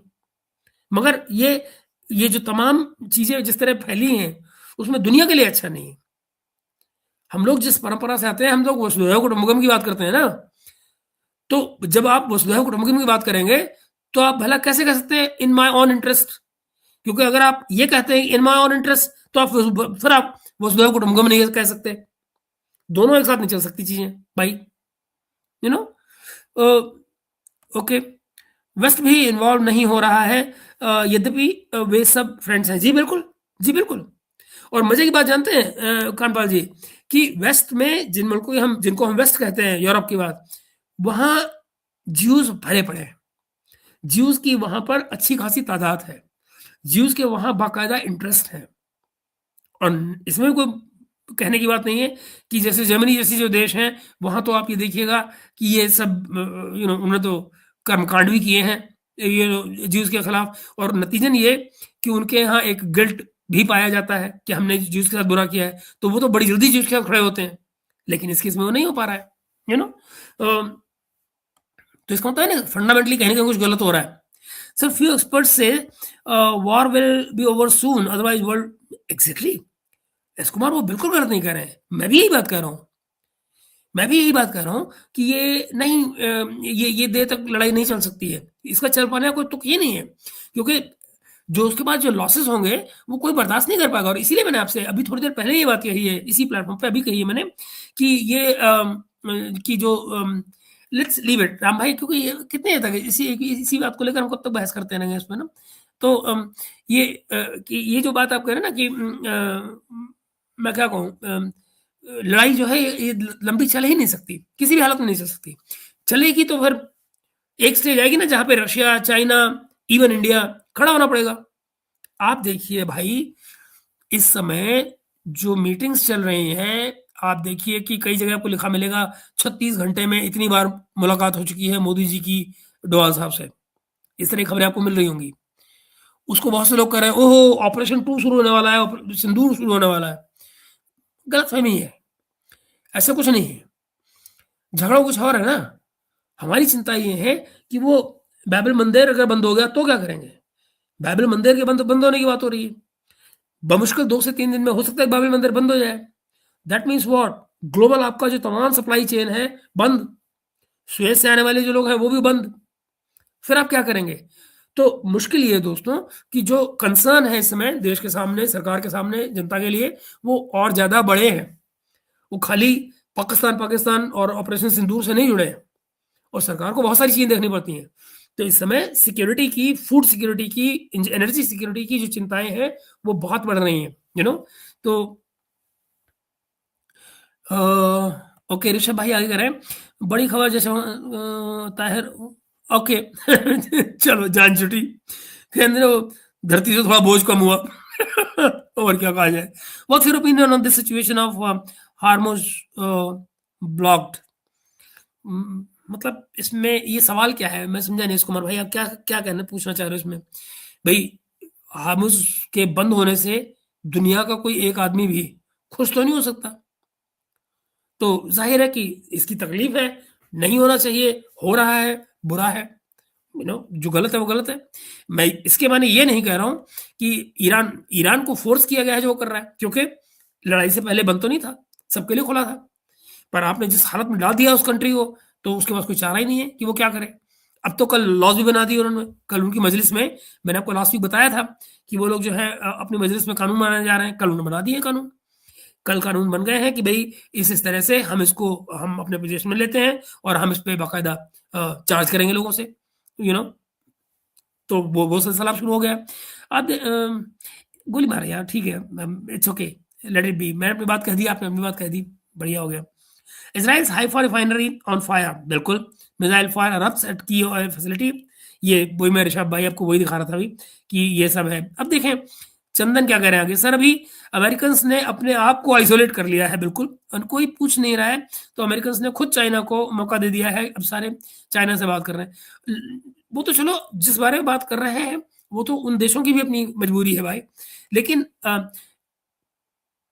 हौतीस भैया कल ही परसों एंटर हो गए, परसों से उन्होंने मिसाइल मारनी शुरू कर दी है इसराइल को। मैटर ऑफ व्हेन, बिल्कुल ठीक बात है, सही बात है। हाँ, ये जिन्होंने भी कहा है बिल्कुल ठीक कहा है। वो तो परसों आ गए थे हौदीज, और आना ही था। हौदीज ने ये बात कही थी, और आपको हिजबुल्लाह का भी याद हो, जब लड़ाई शुरू हुई थी दोनों नहीं आए थे, लेकिन उन्होंने क्या कहा था कि भाई अगर हमारे जो रिलीजियस हेड है उनको कुछ हुआ तो हम इस लड़ाई में कूद पड़ेंगे। इन्होंने पहले दिन ही उसको खत्म कर दिया खamenei को, तो फिर तो आगे पीछे आनी थी बात। ईरान युद्ध पर इजरायली मीडिया का बड़ा दावा, ग्राउंड ऑपरेशन। जी, ये अभी हमारे चंदन ने भी ये बात शुरू में बताई, आप लेट आए थे भाई। Okay, how much time do you think it would realistically take for USA to do a land invasion? Ram भाई ये मेरे लिए कहना मुश्किल है, क्योंकि मैं नहीं जानता कि भाई अमेरिका की वहां पे क्या हालत है, क्या नहीं, कितने लोग आए हैं कितने नहीं। मैं जानता हूँ कि टोटल उनकी जो प्रेजेंस है वो करीब 50,000 की है इस समय पे। जो टोटल मरीन गल्फ में इस समय मौजूद है, मिडिल ईस्ट में, वो करीब 50,000 है। मगर वो 50,000 यहाँ तो नहीं डाल सकते। जो मेरे पास जानकारी है वो कि रफली 10,000 के करीब की बात कर रहे हैं कि 10,000 लोगों को यहाँ लाया जाए ईरान में, उस आइलैंड को कैप्चर, खार्ग आइलैंड को कैप्चर करने के लिए। तो लेट अस सी कि क्या होता है। इसका अभी कोई मैं इस तरह का अंदाजा नहीं लगा सकता हूँ, क्योंकि जो रियल स्टेट वहां पे जो मिलिट्री की पोजीशन है अमेरिकन की, वो मेरी जानकारी में ना है, ना हो सकती है। सर क्या अब ईरान अपने न्यूक्लियर प्रोग्राम की तरफ फिर जाएगा? बिल्कुल जाएगा, बिल्कुल जाएगा। वो किसी भी स्टेज से जब भी लड़ाई खत्म होगी अब वो उस पर समझौता नहीं करेंगे, और ये बात वो कह रहे हैं।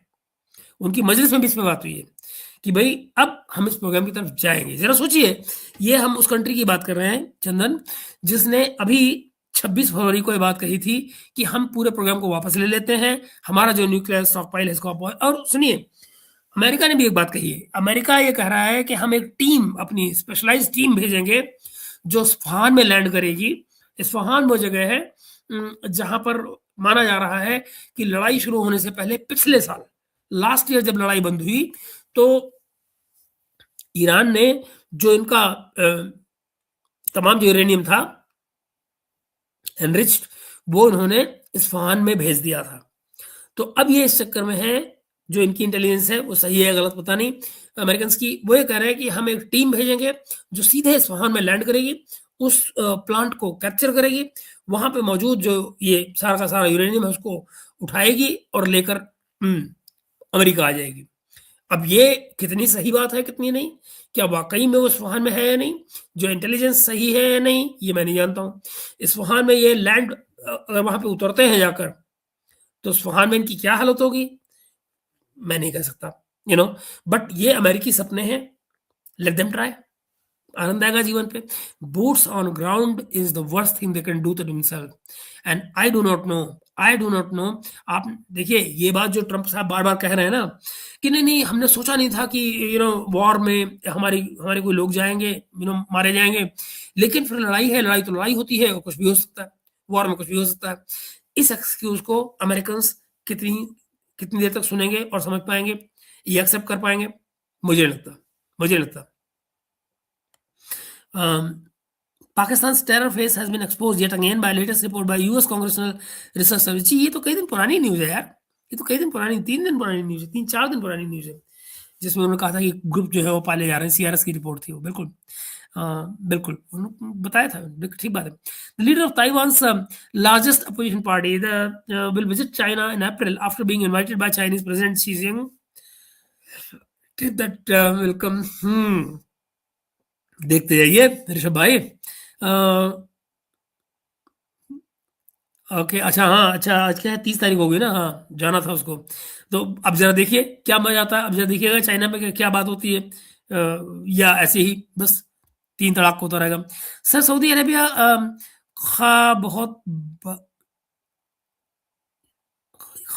बहुत बड़ी गलतियां, मतलब हाँ यार पता नहीं। Okay, Spain defies Trump, takes firm stance against US. बिल्कुल, तो बहुत पहले ले लिया उन्होंने, स्पेन ने तो शुरुआत की थी इनके खिलाफ बोलने की।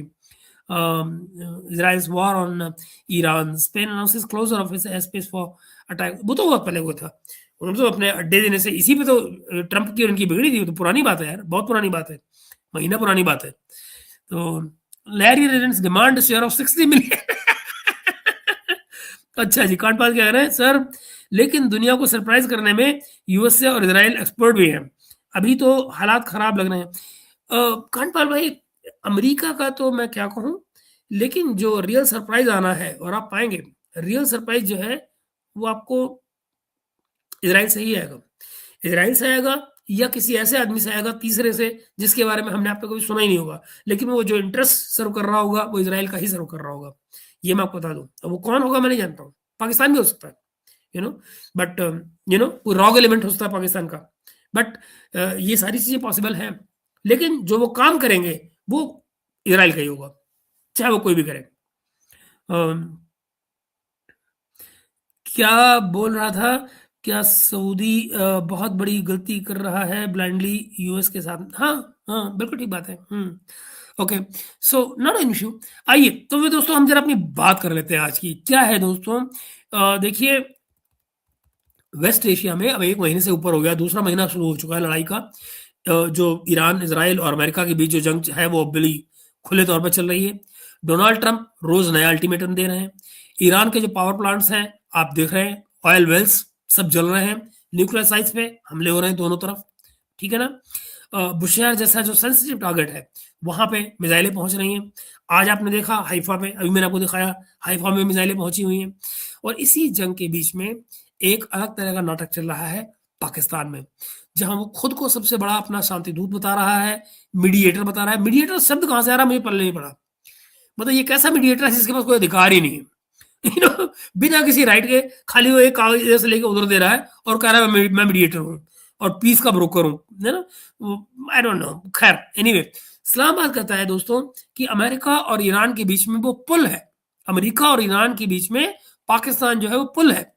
ट्रंप का 15 पॉइंट का जो पीस प्लान है वो तेहरान तक लेकर जा रहा है, लेकर नहीं जा रहा है एक्चुअली, जस्ट फोन पे कम्युनिकेट कर रहा है और बाकी भेज रहा है। 4 देशों की मीटिंग होस्ट कर रहा है, 3 देशों की, चौथा तो खुद ही है ना।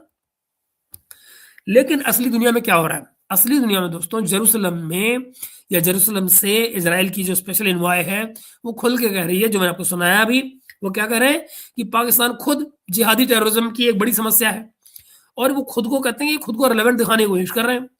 दूसरी तरफ तेहरान ईरान बड़ा साफ कह रहा है, वो कह रहा है we did not participate in Pakistan forum, it is on the on, वो अपने आप कर रहे हैं, ये उनके फोरम है, वो खुद ही मीटिंग किए जा रहे हैं और खुश हो रहे हैं, बल्ले बल्ले हो गया काम। यानी पाकिस्तान जिन मीटिंग्स की तस्वीर दिखा रहा है हम सबको, ईरान कह रहा है वो मीटिंग हमारी थी नहीं भैया, जिसकी मीटिंग हो जाने, है नहीं। तो ईरान भी यही कह रहा है, इजराइल भी यही कह रहा है, फिर भी मीटिंग हो रही है कि इन दोनों के बीच में शांति होनी। तो भैया मतलब जो कंसर्न लोग हैं वो तो कहीं है ही नहीं इसमें, तो न जाने कौन किसकी कैसे मीटिंग करवा रहा है कि और क्या पर्पज है उसके, यू नो।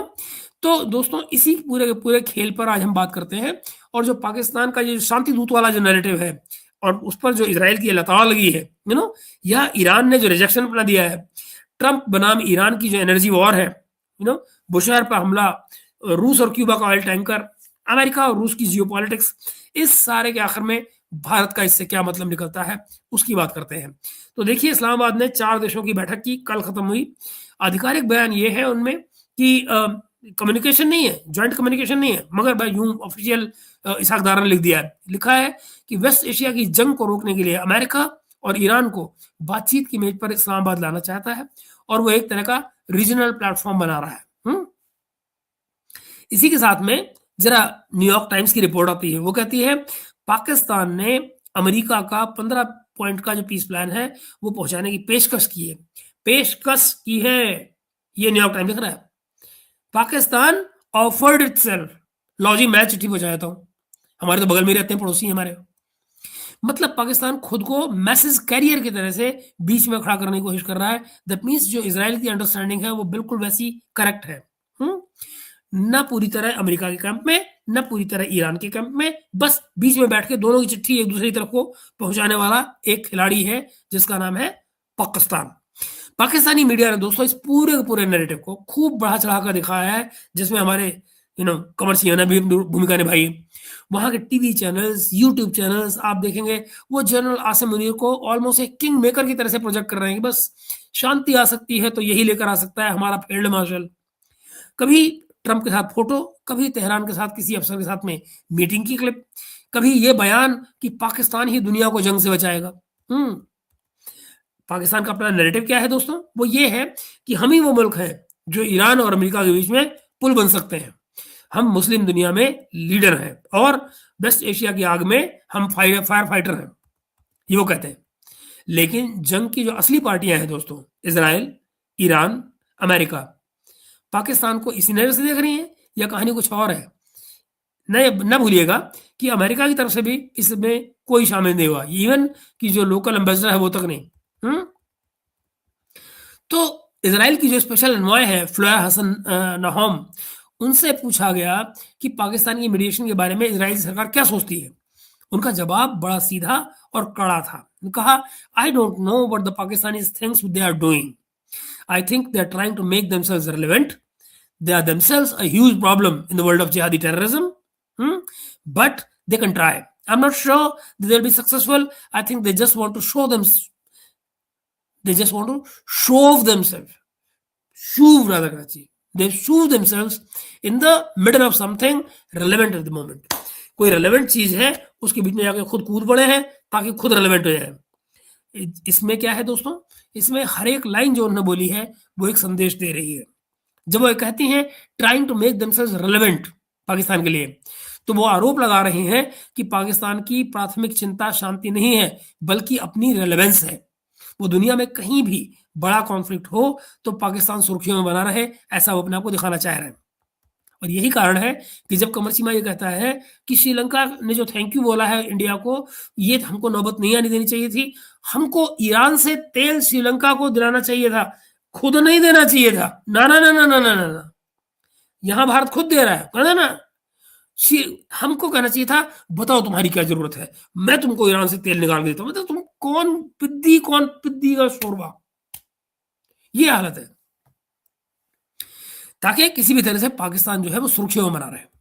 तो जब वो ये कहती हैं कि जो इजरायली एनवॉय थी कि they are themselves a huge problem in the world of jihadi terrorism, तो ये सीधा ठप्पा है। इजराइल की निगाह में पाकिस्तान जिहादी टेररिज्म की दुनिया में खुद एक बड़ी समस्या है। ऐसा देश जो दशकों से टेरर नेटवर्क से जुड़ी हुई तमाम चर्चाओं के केंद्र में बैठा है, और वो अचानक कैसे न्यूट्रल हो गया, कैसे मीडिएटर हो गया। और जब वो ये कहती हैं कि it has shove themselves in the middle of something relevant, ये लाइन पाकिस्तान की पुरानी आदत पर एक तंज है, एक व्यंग है। क्या? अफगान जंग हो, कश्मीर का मुद्दा हो, वेस्ट एशिया की जंग हो, पाकिस्तान हर जगह खुद को बीच में ठूसने की कोशिश करता है। क्यों? ताकि वो खुद को इंपॉर्टेंट दिखा पाए। मैं ये सब किसी ऑफ रिकॉर्ड ब्रीफिंग में नहीं कहा गया है, बल्कि कैमरे पर कहा गया है, जो मैंने आपको अभी दिखाया। साफ शब्दों में बोला गया है। और इसका मतलब इजराइल को यह चिंता नहीं है कि इस्लामाबाद नाराज हो जाएगा। वो पब्लिकली पाकिस्तान की जो शांति दूत की इमेज है उसको काट रहा है। इस बात को अगर भारत के नजरिए से देखें दोस्तों, तो ये वही पाकिस्तान है जिसके खिलाफ भारत लॉन्ग टर्म से यही केस बना रहा है कि ये देश जिहादी टेररिज्म की समस्या का हिस्सा है। ये हल नहीं है समस्या का, ये समस्या है, ये समस्या का हिस्सा है। जब इजराइल जैसा स्टेट पब्लिकली ये भाषा इस्तेमाल करता है तो अंतरराष्ट्रीय नैरेटिव में भारत की पोजीशन अपने आप मजबूत हो जाती है। इसके बिल्कुल उलट दोस्तों, आप दूसरी तरफ देखिए, ईरान की तरफ। अगर पाकिस्तान वाकई में कोई सीरियस मीडिएटर होता तो कम से कम ईरान का जो ऑफिशियल बयान था उसमें पाकिस्तान के लिए कोई सकारात्मक शब्द होते, कोई पॉजिटिव शब्द होते। लेकिन अब तक जो पब्लिक स्टेटमेंट्स आए हैं ईरान से, उनमें तस्वीर बिल्कुल अलग है।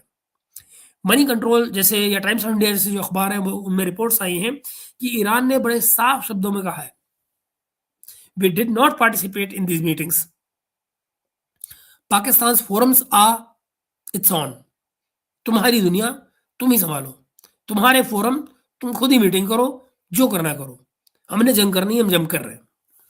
पाकिस्तान, अच्छा मतलब पाकिस्तान जो है वो जिन बैठकों और फोरम्स की बात कर रहा है, ईरान कहता है हम तो उसमें बैठते ही नहीं है, ये पाकिस्तान के अपने शो हैं, वो करता रहे अपने शो, हमें क्या मतलब जा रहा है।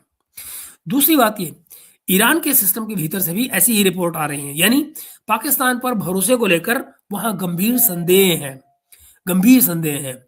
खास तौर पर हॉर्मुज और खाड़ी में जो पाकिस्तान की मूवमेंट है उनको लेकर तेहरान में फुसफुसाहट यह है दोस्तों कि ये पाकिस्तान कहीं दोहरा खेल तो नहीं खेल रहा है, जैसे अमेरिका के साथ भी खेलता रहा है।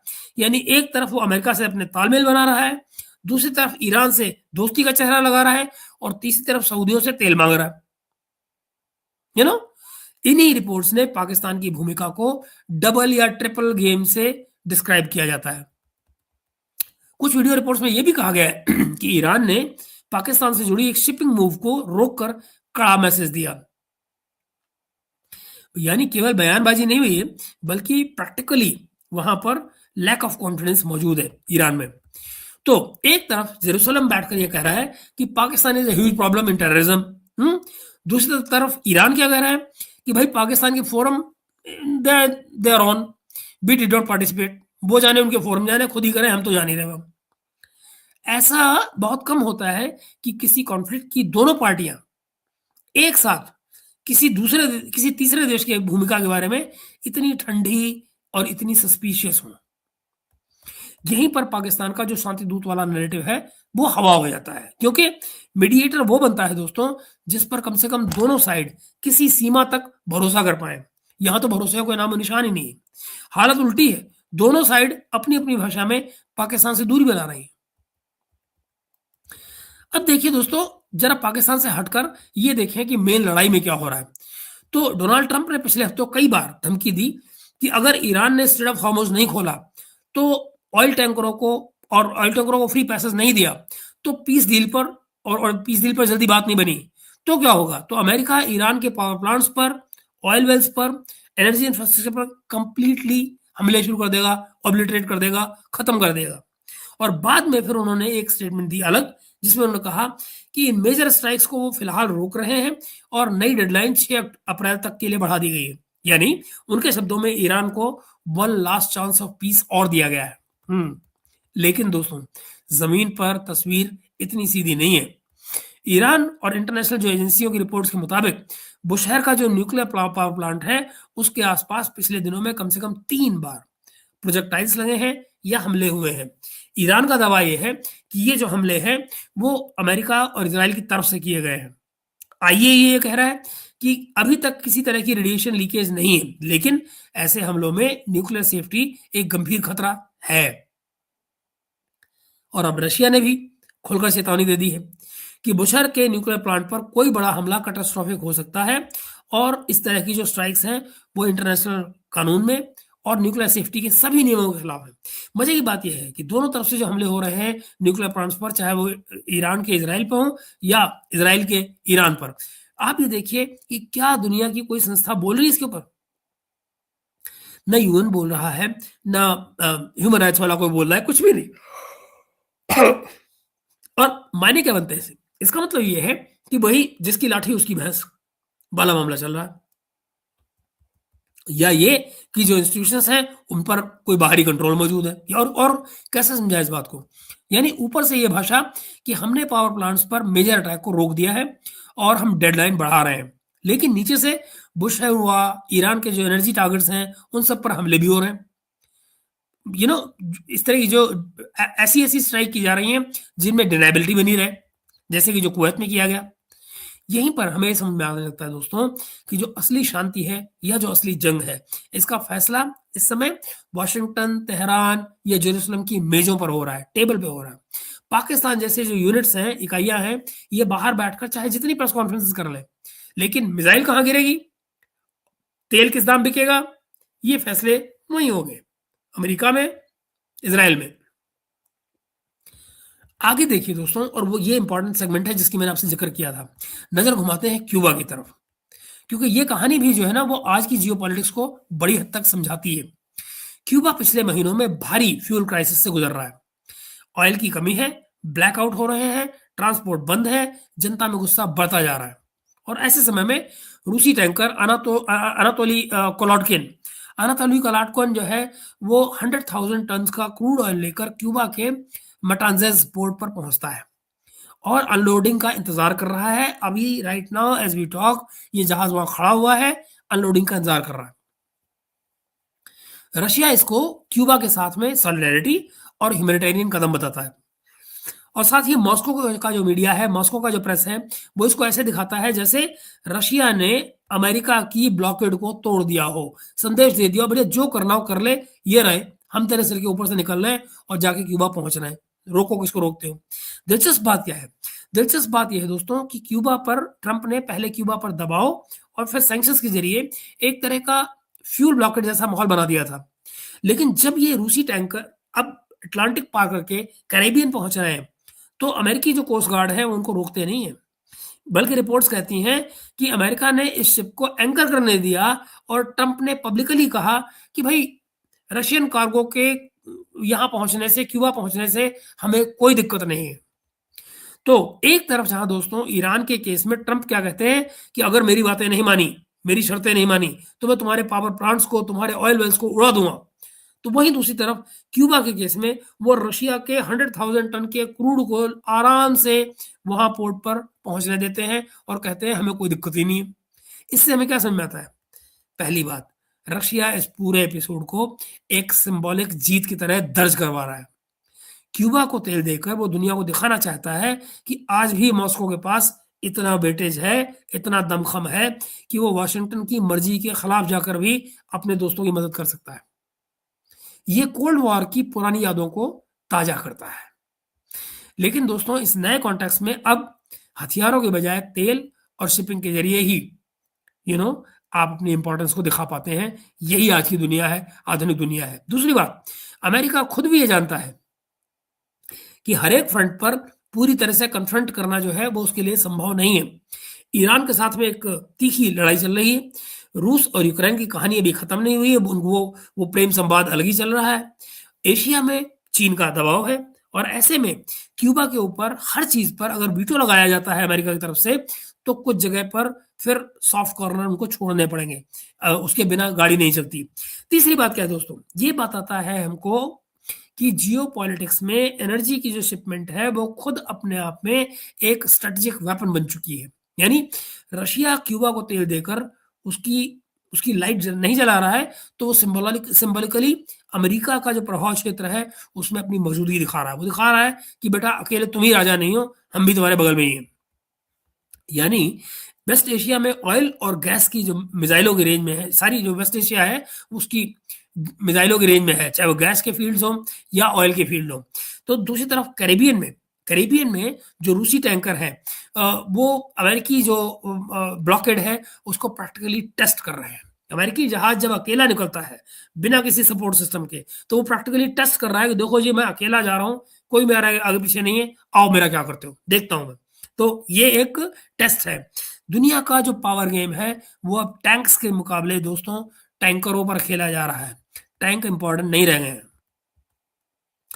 आखिर में बात कर लेते हैं इन सब का भारत के लिए क्या मतलब है। देखिए दोस्तों, वेस्ट एशिया की जंग है अगर लंबी चलती है तो जो ट्रंप है वो सचमुच ईरान के जो तमाम ऑयल वेल्स हैं या पावर प्लांट्स हैं उन पर फुल स्केल हमला करते हैं तो ग्लोबल ऑयल के जो प्राइसेस हैं वो ऊपर जाएंगे, इंश्योरेंस की कॉस्ट बढ़ेगी, शिपिंग के जो रिस्क हैं वो उनका प्रीमियम भी उछलेगा। भारत जैसा देश जो ऊर्जा की जरूरतों का एक बड़ा हिस्सा इंपोर्ट करता है बेसिकली, और ये जो गल्फ से लेता है अपनी जरूरतें पूरी करता है, उसके लिए ये बिल्कुल सीधी चोट है। समझिए इस बात को, बैरल बंद होते ही दुनिया में ऑयल प्राइसेस में आग लगेगी, सप्लाई चेन खटाक से गिर पड़ेगी। पेट्रोल डीजल की जो कीमतें हैं उन पर, महंगाई पर, चालू खाते की जो सेहत है उन सब पर बर्बादी का आलम छाएगा। दूसरी तरफ दोस्तों, खाड़ी और ईरान का जो इलाका है वहां करोड़ों नहीं तो कम से कम 80 से 90 लाख के आसपास भारतीय काम करते हैं, रहते हैं। हर एक मिसाइल, हर एक स्ट्राइक के साथ में जो दिल्ली की या भारत की टेबल पर एक सवाल और भारी हो जाता है।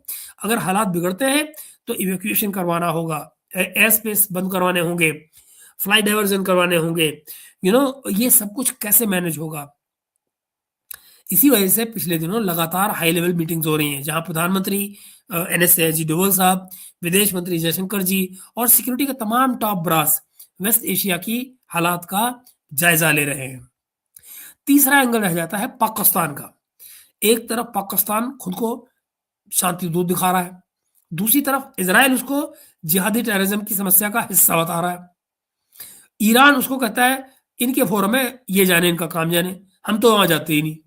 अच्छा, इससे पाकिस्तान की जो इंटरनेशनल क्रेडिबिलिटी है उस पर सवाल उठते हैं। ओके, और भारत के उस लंबे नैरेटिव को ताकत मिलती है कि ये देश जो है वो खुद भी एक्सट्रीमिज्म में, टेरर के नेटवर्क्स के साथ में लगातार जुड़ा हुआ है, गहराई से जुड़ा हुआ है। चौथा एंगल है दोस्तों रूस क्यूबा का। जिस तरह से रूस क्यूबा को तेल लेकर अमेरिका को सिग्नल भेज रहा है, उसी तरह रूस भारत को भी बड़े पैमाने पर डिस्काउंटेड ऑयल देता आ रहा है, और भारत ने भी अपने जो नेशनल इंटरेस्ट हैं उसके मुताबिक ये डिस्काउंटेड ऑयल खरीदे हैं। जबकि पश्चिमी दुनिया में इस पर कई सवाल उठे। ये दिखाता है कि नई दुनिया, जो अब ये नई दुनिया बाहर निकल कर आ रही है दोस्तों, इसमें देश जो है वो ओपन अलाइनमेंट नहीं करते हैं, ओपनली किसी के साथ, इसके साथ या उसके साथ नहीं खड़े होते हैं, बल्कि जो मल्टी अलाइनमेंट की तरफ को जा रहे हैं, जहां आप एक तरफ अमेरिका के साथ में स्ट्रेटेजिक पार्टनर बनते हैं, वहीं दूसरी तरफ रसिया से सस्ता तेल भी लेते हैं, और ईरान के साथ में अपने जो फंडामेंटल बुनियादी बेसिक हमारे रिलेशंस हैं उनको बनाए रखते हैं। इस पूरी तस्वीर को अगर जोड़कर देखेंगे तो आपको आज की दुनिया में 3 चीजें साफ दिखेंगी। 3 चीजें क्या? पहली, एनर्जी अब सिर्फ इकोनॉमिक रिसोर्स नहीं रह गई है, बल्कि फुल फ्लेजेड स्ट्रेटेजिक वेपन बन चुकी है, हथियार बन चुकी है। दूसरी तरफ पाकिस्तान जैसे देश जो अपनी रिलेवेंस बनाने के लिए खुद को शांति दूत कह रहे हैं, या मगर ग्राउंड रियलिटी ये तय करेगी कि किस पर भरोसा किया जाता है और किस पर नहीं किया जाता है। तीसरी और आखिरी बात दोस्तों, भारत के सामने चुनौती यह है कि इस आग के बीच में कैसे अपने नेशनल इंटरेस्ट को देखते हुए, कैसे अपने नेशनल इंटरेस्ट को बचाते हुए अपनी क्रेडिबिलिटी को भी बरकरार रखे। ईरान, इजराइल, अमेरिका, रूस और खाड़ी के बीच में एक बैलेंस्ड और सैद्धांतिक लेकिन प्रैक्टिकल फॉरेन पॉलिसी चलाए। आज की चर्चा यहीं तक दोस्तों, लेकिन वेस्ट एशिया की जंग और जो ग्लोबल एनर्जी है उसकी कहानी अभी खत्म नहीं हुई है, और आने वाले दिनों में ये फाइल बार बार खुलेगी, और हर बार इसे हम लोग कम से कम इस प्लेटफॉर्म पर भारत के नजरिए से देखने की कोशिश करेंगे, समझने की कोशिश करेंगे। और अब मैं जो बचे खुचे आपके कमेंट हैं बचे हुए पहले से, उनको भी ले लेता हूं। आई थिंक कि हम ओके, आइए जरा आपके कमेंट्स को ये रहा, यहां तक हमने लिए थे, बिल्कुल ठीक। तो अब लेते हैं ये लियारी के आवाम ने आदित्य धर से 500 करोड़ की डिमांड किया है, मतलब मौका चाहिए। ठीक है यार, ये भी मजेदार चीज है। राम कुमार भाई कह रहे हैं हमारे Mahesh ji, Trump is just egoistic with power which is most dangerous being strongest man on earth. Absolutely, बिल्कुल ठीक बात है जी। Pakistan is a mediator with a gun. फ्लैक्स भाई नमस्ते। एंड हम चलते हैं आगे। ये रहे ऋषभ भाई कह रहे हैं दादा जनरल बाजवा मारा गया, और यार मर गया, मारा कहाँ गया, मर गया, यानी मजे ले रहा था बाथरूम में, बेचारा गिर पड़ा। किसी भी पाकिस्तानी यूट्यूबर ने कोई वीडियो नहीं बनाई, चीमा ने तो जिक्र भी नहीं किया। बिल्कुल, वो कहेगा मैं तो था ही नहीं, जिस टाइम वो हिस्ट्री के नाम पे भाग जाता है करता मैं तो निक्कर पहन के स्कूल जा रहा था। इस टाइम पे कहेगा मैं तो टर्की में था, मैं तो यहाँ था ही नहीं, मुझे क्या पता मर गया हो। पाकिस्तान को प्रेशर कुकर में पका रहे हैं, बिल्कुल। पाकिस्तान को बस एक हेडलाइन चाहिए होता है कि हम जिंदा हैं, क्या बात है, वाह हम जिंदा हैं। हाँ, by the way countries that made in Pakistan are pets. Pets ही कहिए ना कि भाई आप बैठे हुए हैं वहां पे बोर्ड ऑफ पीस में, और जो आपको कहा जा रहा है आप वो कर रहे हैं, जो उनका आदेश है वो आप पूरा कर रहे हैं, इतनी सी बात है। दोस्तों बहुत हुआ, 1.5 घंटे का समय हुआ, मेरा गला अब गया है सूख। तो हम मिलेंगे आपसे थोड़ी देर बाद वर्चुअल में कहीं, अगर हिम्मत हुई तो मैं वर्चुअल में आऊंगा और तब हम गपशप मारेंगे, वरना कल से